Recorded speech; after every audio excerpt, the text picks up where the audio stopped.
नमस्कार, स्वागत है आपका पी न्यूज पर। मैं आपके साथ रवि राजपूत। आज लखनऊ में नियुक्ति पत्र के लिए रोजगार मेले का आयोजन किया गया, जिसमें आपको बताते चले कि मेला में वर्चुअली प्रधानमंत्री नरेंद्र मोदी जुड़े।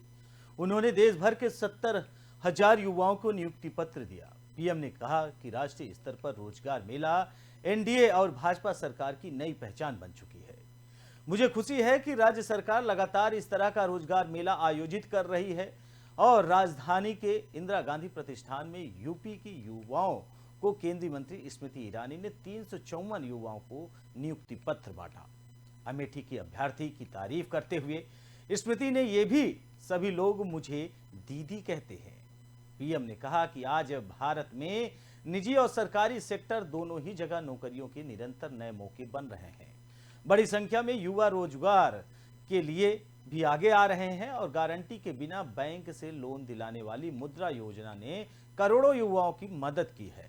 सरकार से मदद पाने वाले युवा अब खुद अनेक युवाओं को नौकरी दे रहे हैं। पीएम मोदी ने कहा कि परिवारवादी पार्टियां अपने रिश्तेदार और कार्यकर्ताओं को नौकरी देने का काम करती रही। उनका रास्ता है रेड कार्ड, जबकि हम युवाओं के भविष्य को सेफ कार्ड करने जा रहे हैं। रेड कार्ड आपके सपनों को चूर चूर कर देता है। भाजपा की सरकार आपकी और आपके परिवार की सभी इच्छाओं और आकांक्षाओं को सेफ गार्ड में करने लगा है। प्रधानमंत्री नरेंद्र मोदी ने कहा कि भारतीय जनता पार्टी ने पूरी तरीके से संकल्पबद्ध है कि देश में बेरोजगार युवाओं को रोजगार कैसे मिले, इस दिशा में निरंतर काम किया जा रहा है।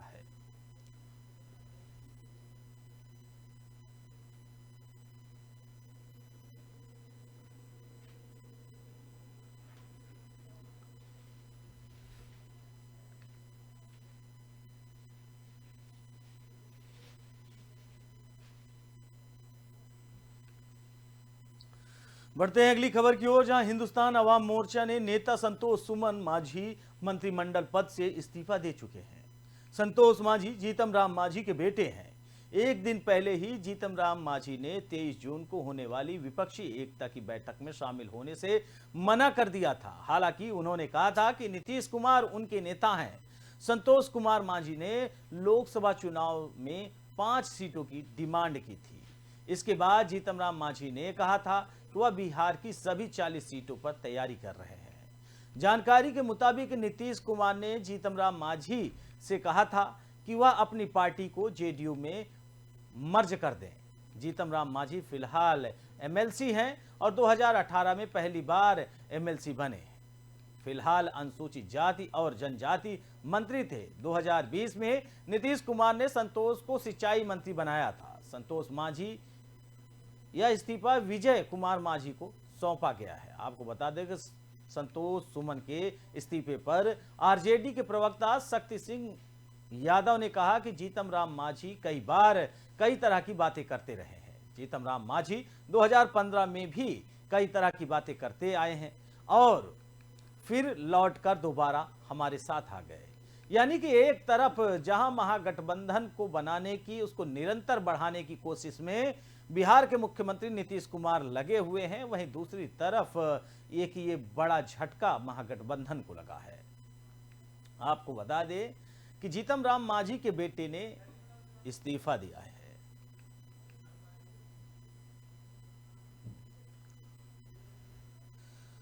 वहीं आपको बता दें कि बिहार में महागठबंधन में पूरी तरीके से फूट पड़ गई है और जिसे लेकर अब लगातार आरोप प्रत्यारोप का भी दौर शुरू हो गया है। वहीं इसी खबर पर अधिक जानकारी और हमारे साथ चर्चा करने के लिए वेद प्रकाश वरिष्ठ पत्रकार के रूप में जुड़ रहे हैं। वेद प्रकाश जी, आपका बहुत बहुत स्वागत है। सवाल वही कि एक तरफ नीतीश कुमार, तेजस्वी यादव बिहार में महागठबंधन बना रहे हैं, बिहार को पूरी तरीके से एक करने में लगे हैं कि बिहार में जो विपक्षी पार्टी हैं वो एक हो, लेकिन आज जीतन राम मांझी के बेटे संतोष सुमन मांझी ने नीतीश कैबिनेट से इस्तीफा दे दिया है। क्या कुछ कहेंगे?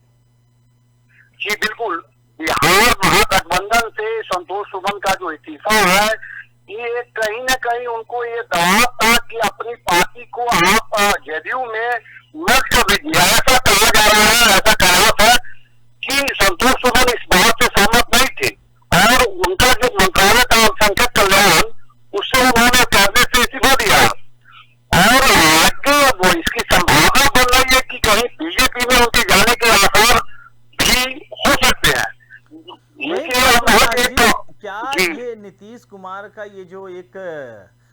फॉर्मूला था कि जीतन राम मांझी अपनी पार्टी का जेडीयू के साथ इसी में मिलाप कर दें और अपने मर्ज कर जी दें।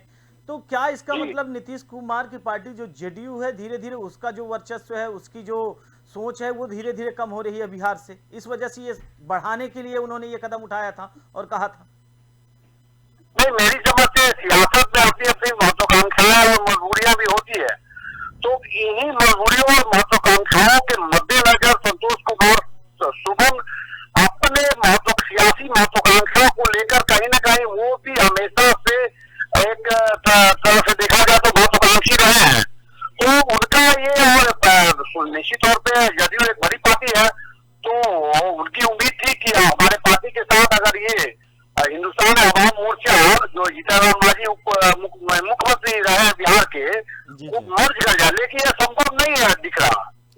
बिल्कुल वेद प्रकाश जी, और सवाल सबसे बड़ा ये है कि एक तरफ अभी तक नीतीश कुमार लगातार अलग अलग राज्यों के मुख्यमंत्री जो विपक्ष पार्टी के हों, चाहे ममता बनर्जी हो, चाहे अरविंद केजरीवाल हो, या कांग्रेस के लीडर से, या तमाम जो और अलग अलग पार्टियों के नेता हैं, चाहे महाराष्ट्र में मिलकर एक संदेश देने की कोशिश कर रहे थे कि महागठबंधन और विपक्षी पार्टियां एक हैं।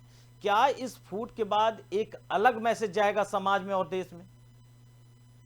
नहीं, मैं समझता हूँ कि एक मैसेज, एक संकेत भर भी मैं नहीं समझता हूँ तो माना जाए सियासी तौर पे, क्योंकि नीतीश कुमार 5 सीट पे इनकी अपने एक जीत चल रही थी और इसको लेकर जीतन राम मांझी की तरफ से 5 सीट की मांग थी। और मैं समझता हूँ कि इसको लेकर बहुत ज्यादा ये विपक्षी पार्टी की जो मुहिम है एकता बनाने को लेकर अभी मोदी जी के खिलाफ की, मतलब सभी लोग एक मंच पे एक साथ आए और हम सब मिलकर एक मजबूत विपक्ष की भूमिका में आए। नीतीश कुमार का की जो ये भूमिका है, और इसको लेकर आपने देखा होगा कि कई राज्यों के मुख्यमंत्रियों से लगातार इनकी मुलाकात और बैठकें हो रही है। तो इससे जीतन राम मांझी के, इनके और बेटे संतोष कुमार सुमन के इस्तीफे से मैं समझता हूँ कि बहुत ज्यादा कुछ प्रभाव दिखता हुआ मुझे नजर नहीं आ रहा। वहीं वेद प्रकाश जी, संतोष सुमन जो पार्टी से उन्होंने इस्तीफा दिया है, क्या आपको लग रहा है कि उनकी नजदीकियां बीजेपी की तरफ बढ़ रही हैं? आने वाले कल में लोकसभा का चुनाव है, क्या उस तरफ जाते दिख रहे हैं? क्योंकि इसके पहले भी जीतन राम मांझी खुद दिल्ली में केंद्रीय गृह मंत्री अमित शाह से भी मुलाकात कर चुके हैं। जी बिल्कुल, सियासत में देखा जाए तो सियासी नफे नुकसान के हिसाब से आपकी परिस्थितियां जो है संबंधों को लेकर अपनी परिभाषाएं बदलती रहती है। कई बार हमने देखा है कि सियासी तौर पे जो कल आपके साथ आपके झूठ विरोधी थे, आज आपके साथ गलवैया कर रहे हैं।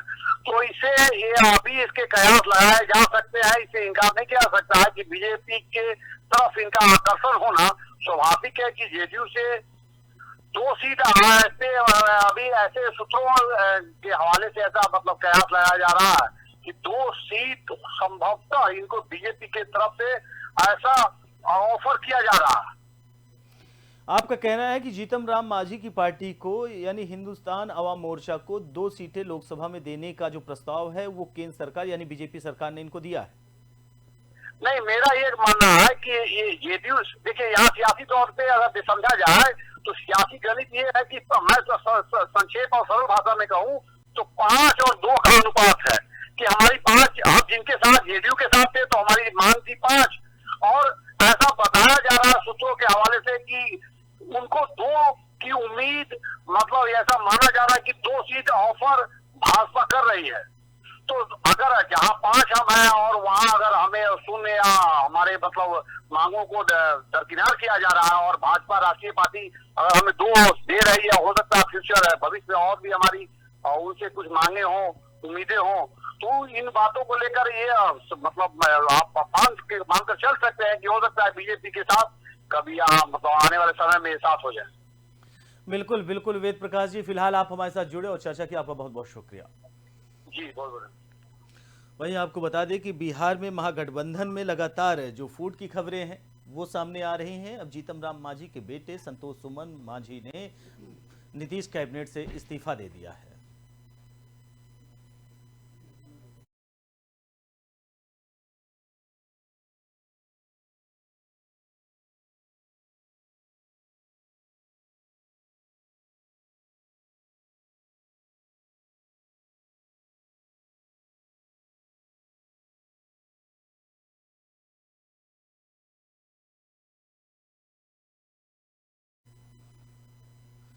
वहीं बढ़ते हैं अगली खबर की ओर, जहां हरियाणा में किसानों ने सोमवार को एक बार फिर से राज्य के कुरुक्षेत्र जिले में पिपली के पास राष्ट्रीय राजमार्ग 44 को अवरुद्ध कर दिया, जिससे चंडीगढ़ और दिल्ली के बीच यातायात बुरी तरह से बाधित हो गया। भारतीय किसान यूनियन चढ़नी द्वारा बुलाई गई महापंचायत के बाद यातायात रोक दिया गया था और महापंचायत में कहा गया कि 6400 रुपए प्रति क्विंटल के न्यूनतम समर्थन मूल्य यानी एमएसपी पर सूरजमुखी के बीज की खरीद को लेकर सरकार से कोई जवाब नहीं मिला है।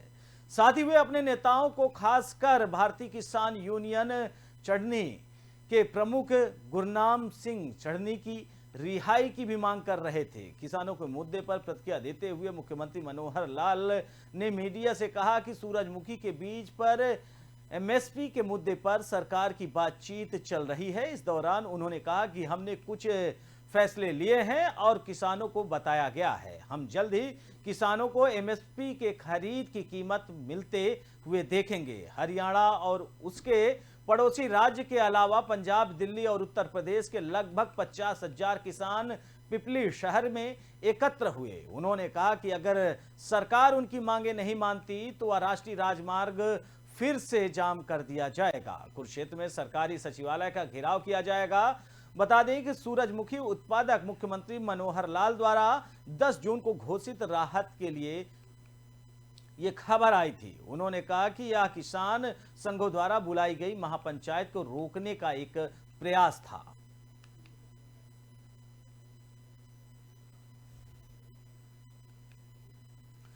वहीं बढ़ते हैं अगली खबर की ओर, जहां कर्नाटक में सिद्धारमैया सरकार ने महिलाओं के लिए फ्री बस सर्विस यानी कि शक्ति योजना की शुरुआत की है। इस मौके पर कांग्रेस विधायक रूपकला ने खुद महिलाओं को फ्री बस पास बांटे हैं। यही नहीं, उन्होंने महिलाओं को बिठाकर खुद बस भी चलाई है। इस दौरान उन्होंने गलती से रिवर्स गियर लगा दिया, जिससे बस पीछे पार्किंग में खड़ी हो गई और आगे पीछे जाकर टकरा गई। इससे कई वाहन क्षतिग्रस्त हो गए। घटना का वीडियो भी सामने आया, जिसमें दिख रहा है कि विधायक रूपकला ड्राइवर की मदद से बस चला रही हैं। बस में कई महिला यात्री सवार हैं। इस दौरान विधायक ने गलती से रिवर्स गियर लगा दिया, जिससे बस पीछे पार्किंग में खड़ी गाड़ियों से भिड़ गई। इसके बाद पास खड़े ड्राइवर ने स्टीयरिंग खुद अपने हाथ में ले ली। मुख्यमंत्री सिद्धारमैया ने यहाँ विधान सभा की सीढ़ियों से इस योजना की शुरुआत की, जो महिलाओं और छात्राओं को लाभ पहुंचाएगा। राज्य विधानमंडल और सचिवालय को संयुक्त रूप से विधान सौध और कहा जाता है। Deputy CM DK Shivakumar, परिवहन मंत्री रामलिंगा रेड्डी कार्यक्रम में मौजूद थे, जहां शक्ति योजना के प्रतीक चिन्ह का अनावरण किया गया और प्रतीकात्मक रूप से 5 महिलाओं को शक्ति स्मार्ट कार्ड जारी किया गया।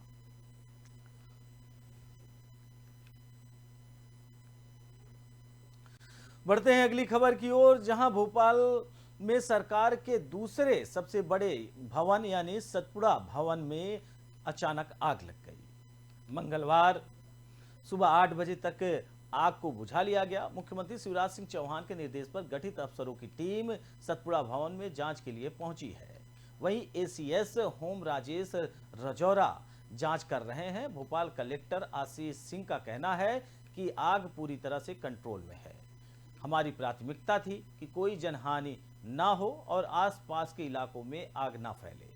मुख्यमंत्री ने पूरे समय पर घटना की मॉनिटरिंग की है।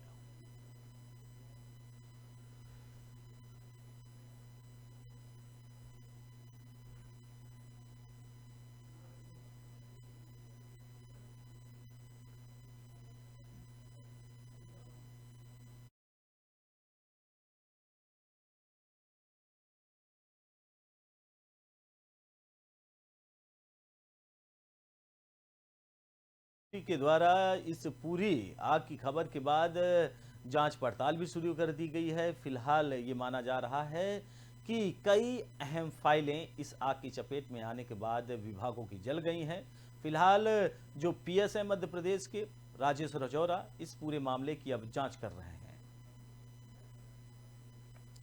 बढ़ते हैं अगली खबर की ओर, जहां चक्रवाती तूफान बिपरजॉय ने भारत के पश्चिमी तट पर अपना रौद्र रूप दिखाना शुरू कर दिया है। मुंबई से लेकर केरल तक तट पर तेज हवाएं चल रही हैं। समुद्र के बीच से ऊंची लहरें उठकर किनारे से टकरा रही हैं। तूफान की स्थिति को देखते हुए प्रधानमंत्री नरेंद्र मोदी ने 12 जून को 1 बजे बैठक बुलाई, जिसमें वे तैयारियों की समीक्षा किए। वहीं आपको बता दें, जानकारी के हवाले से यह जानकारी मिल रही है कि बिपरजॉय रविवार को गंभीर चक्रवाती तूफान में बदल गया था। यह तेजी से भारत के तट की ओर बढ़ रहा है। हालांकि इसके 15 जून तक पहुंचने का अनुमान लगाया गया था, लेकिन अभी से ही इसका असर दिखने लगा है। मुंबई में तेज हवाओं के चलते फ्लाइट्स के संचालन में भी बाधा आई है और भारतीय मौसम विभाग ने गुजरात के कच्छ और सौराष्ट्र क्षेत्र में चेतावनी की स्थिति में बदलाव करते हुए ऑरेंज अलर्ट घोषित कर दिया है।